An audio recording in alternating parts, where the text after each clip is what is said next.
देश में NEET paper leak का मामला लगातार राजनीतिक और सामाजिक बहस का विषय बना हुआ है। लाखों छात्रों के भविष्य से जुड़े इस मुद्दे पर विपक्षी दलों, छात्र संगठनों और कई सामाजिक कार्यकर्ताओं ने केंद्र सरकार से जवाब मांगा है। इसी बीच कॉकरोच जनता पार्टी यानी सीजेपी ने एक बार फिर सरकार पर तीखा हमला बोला है। पार्टी का कहना है कि जब देश के लाखों छात्र अपने भविष्य को लेकर परेशान हैं और पेपर लीक को लेकर पूरे देश में विरोध प्रदर्शन हो रहे हैं, तब सरकार को इस मुद्दे पर प्राथमिकता के साथ जवाब देना चाहिए। सीजेपी नेताओं का आरोप है कि प्रधानमंत्री का मन की बात कार्यक्रम अपनी जगह है, लेकिन छात्रों की सबसे बड़ी चिंता नीट पेपर लीक पर भी सरकार को सीधे संवाद करना चाहिए। पार्टी का ये भी दावा है कि जिन परिवारों ने अपने बच्चों को खोया है, उन्हें न्याय और भरोसा दिलाना सरकार की जिम्मेदारी है। सीजेपी ने मांग की है कि पूरे मामले की निष्पक्ष जांच हो, दोषियों पर सख्त कार्रवाई हो और भविष्य में ऐसी घटनाएं रोकने के लिए परीक्षा प्रणाली में बड़े सुधार किए जाएं। पार्टी लगातार केंद्रीय शिक्षा मंत्री से इस्तीफे की मांग कर रही है। हालांकि सरकार पहले भी कह चुकी है कि पेपर लीक के मामलों में जांच एजेंसियां कार्रवाई कर रही हैं और दोषियों के खिलाफ सख्त कदम उठाए जाएंगे। सरकार का कहना है कि परीक्षा व्यवस्था को और मजबूत बनाने के लिए भी प्रयास किए जा रहे हैं, लेकिन सवाल अभी भी वही है, क्या केवल जांच का भरोसा काफी है? क्या लाखों छात्रों का विश्वास दोबारा जीतना सरकार के लिए सबसे बड़ी चुनौती नहीं बन चुका है? और क्या शिक्षा व्यवस्था में ऐसे सुधार होंगे जिससे भविष्य में किसी छात्र को पेपर लीक जैसी घटनाओं का सामना न करना पड़े? इन्हीं सवालों के बीच सीजेपी ने अपना विरोध और तेज कर दिया है। अब सुनिए सीजेपी नेता अभिजीत दिपके ने इस पूरे मामले पर क्या कुछ कहा है। जैसे कि आप सबको पता है, आज हमारे धरने का 8वां दिन है, आज हमारे धरने का 9वां दिन है और आज सोनम वांगचुक जी को मजबूरी है अनशन पर बैठना पड़ा है, क्योंकि ये जो सरकार है वो सुनने को तैयार नहीं है। इतने सारे पेपर लीक हुए, उसके बाद भी कोई एक्शन नहीं लिया गया धर्मेंद्र प्रधान के ऊपर। पेपर लीक के बाद 20 से ज्यादा बच्चों ने सुसाइड की, उसके बाद भी धर्मेंद्र प्रधान के ऊपर कोई एक्शन नहीं लिया गया। और उसके बाद हम लोगों ने सोचा कि हम धरना दे देते, हम आवाज उठा लेते, शायद इस देश का युवा आवाज उठाएगा तो कहीं ना कहीं सरकार सुनने को तैयार हो जाएगी। लेकिन फिर भी सरकार की तरफ से कोई एक्शन नहीं लिया गया धर्मेंद्र प्रधान के अगेंस्ट। तो मजबूरी में सोनम वांगचुक जी को आज अनशन पर बैठना पड़ा है। ये बहुत ही दुखद बात है कि ये सरकार इतनी इंसेंसिटिव क्यों हो गई है। और जब मैं आपसे पीसी कर रहा हूँ, आज से अभी से कुछ घंटे पहले एक और नीट स्टूडेंट ने सुसाइड की है। उसने अपने माँ बाप से माफी मांगी है कि मुझे माफ कर दो, मैं आपके सपनों पर खरा नहीं उतर पाया। तो जब तक धर्मेंद्र प्रधान अपनी कुर्सी पर बना रहेगा, तब तक इस देश का स्टूडेंट जो है वो ऐसे ही मरता रहेगा।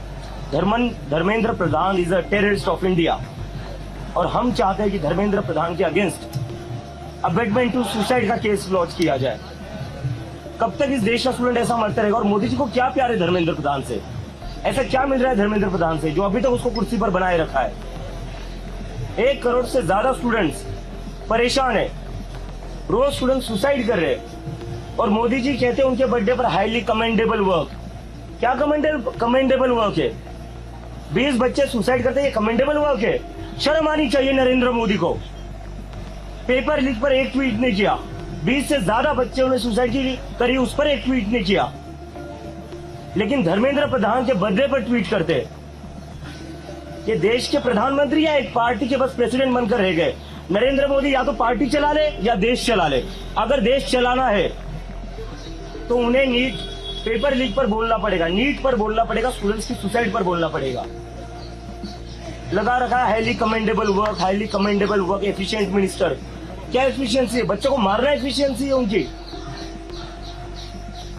और अगर नरेंद्र मोदी धर्मेंद्र प्रधान का इस्तीफा नहीं लेते तो कहीं ना कहीं इन बच्चों का खून नरेंद्र मोदी के हाथों पर भी लगे, जिम्मेदारी उन पर भी आएगी। तो नरेंद्र मोदी के पास अभी भी वक्त है, या तो धर्मेंद्र प्रधान को हटा दे, नहीं तो फिर जनता उनको हटा देगी। क्योंकि इस तरह इस देश के स्टूडेंट्स मर नहीं सकते। हर रोज स्टूडेंट सुसाइड कर रहे हैं। अभी इस थोड़े घंटे पहले मैंने न्यूज पढ़ी, एक और नीट के स्टूडेंट्स ने सुसाइड करी। और क्या हो रहा है? मन की बात देख रहे हैं धर्मेंद्र प्रधान जी, नरेंद्र मोदी जी मन की बात कर रहे हैं। कौन से डिवीजन में रह रहे हैं ये लोग? और इतने कैसे बेशर्म हो गए कि बच्चे रोज सुसाइड कर रहे हैं और वो प्रधानमंत्री अपना मस्त किसी दुनिया में रह रहा है, अपनी मन की बात कर रहा है। अरे स्टूडेंट्स के मन की बात सुन लो यार, उन परिवारों के मन की बात सुन लो जिनके बच्चों ने सुसाइड करी है। बोर हो गए हम 12 साल से आपका मन की बात सुनकर, पका दिया है पूरे देश को। उनके अपने मंत्री भी उनके मन की बात नहीं सुनते अब। तो मोदी जी धर्मेंद्र प्रधान को निकाल दीजिए, वरना जनता आपको निकाल देगी। और दूसरी बात, अभी जब से सोनम सर यहाँ पर अनशन पर बैठे हुए हैं, हमने दिल्ली पुलिस को रिक्वेस्ट किया है कि एक पोर्टेबल टॉयलेट तो अंदर लाने दीजिए। सोनम सर अनशन पर बैठ रहे हैं, उनकी तबीयत जैसे जैसे अनशन आगे बढ़ते जाएगा तबीयत खराब होते जाएगी, तो वो कैसे टॉयलेट का इस्तेमाल करेंगे? यहाँ के टॉयलेट में तो इन्होंने पानी भी बंद कर दिया है। मैं सारी मीडिया से रिक्वेस्ट करता हूँ, यहाँ पर जो टॉयलेट और पीछे जो टॉयलेट है वहां जाकर देखिए आप, टॉयलेट की सफाई भी जानबूझकर ये लोग नहीं कर रहे ताकि कोई इस्तेमाल ना कर पाए। तो ऐसी सिचुएशन में जो इंसान अनशन पर बैठा हुआ है, तो उसके लिए एक पोर्टेबल टॉयलेट तो अलाउड ही किया जा सकता है ना। दिल्ली पुलिस को एक पोर्टेबल टॉयलेट से डर क्यों लग रहा है? एक पोर्टेबल टॉयलेट लगाने से कौन सा कानून टूट जाएगा? या पोर्टेबल टॉयलेट यूज करना भी एंटी नेशनलिज्म हो गया इस देश में। तो दिल्ली पुलिस से रिक्वेस्ट है, असली क्राइम को पकड़िए, असली गुंडों को पकड़िए। यहाँ पर सर फोड़ा जा रहा है लोगों का, उनको आप पकड़ नहीं पा रहे हो, उनके सामने आप भीजी बन रहे हो, छोड़ दे रहे हो। वो लोग इंस्टाग्राम पर बोल रहे हैं अभी एक को मारा है, शाम को आऊंगा फिर से दूसरे को मारूंगा।